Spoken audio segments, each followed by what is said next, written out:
In a barren mountain range in northern Europe is a secluded cave. Deep inside is a wide chamber that appears to have been used in ancient rituals.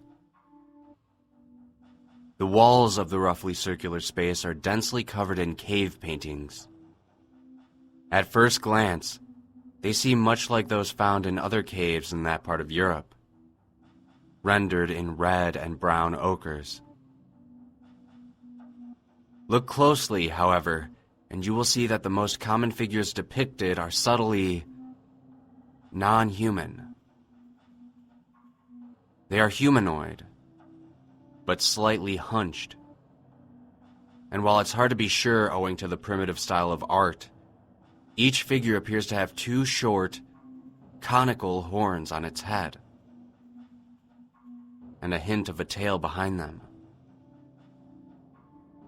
Look more closely still, and you will find some more traditionally drawn human figures.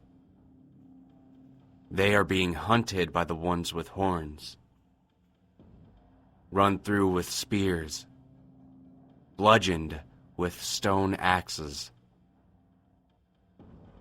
In some scenes, the horned figures appear to be roasting the humans over open fires, or feasting on human-looking limbs.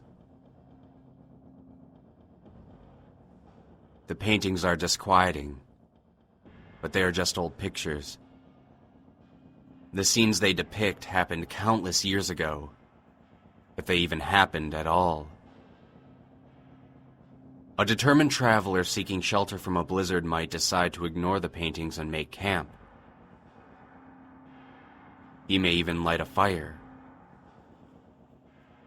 A well-used fire pit lies in the center of the room, slightly raised on a natural mound.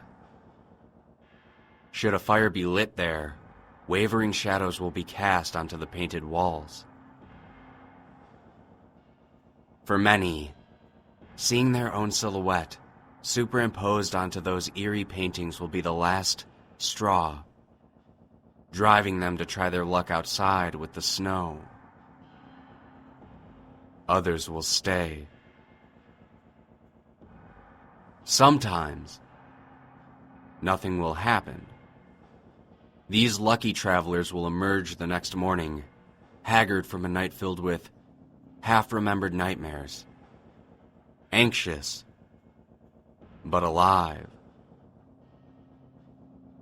Other times, shadows will move on those walls, shadows cast by nobody present in the room. The wavering firelight will blur their outlines, make them hard to pick out, and some observers may believe them to be a trick of the light. Watch closely, though, and you will see that the shadows resemble hunched figures, perhaps with small horns, and maybe a hint of a stubby tail behind them. These figures will gravitate towards the shadows of those who are taking shelter in the cave. They may appear to stand over their sleeping forms.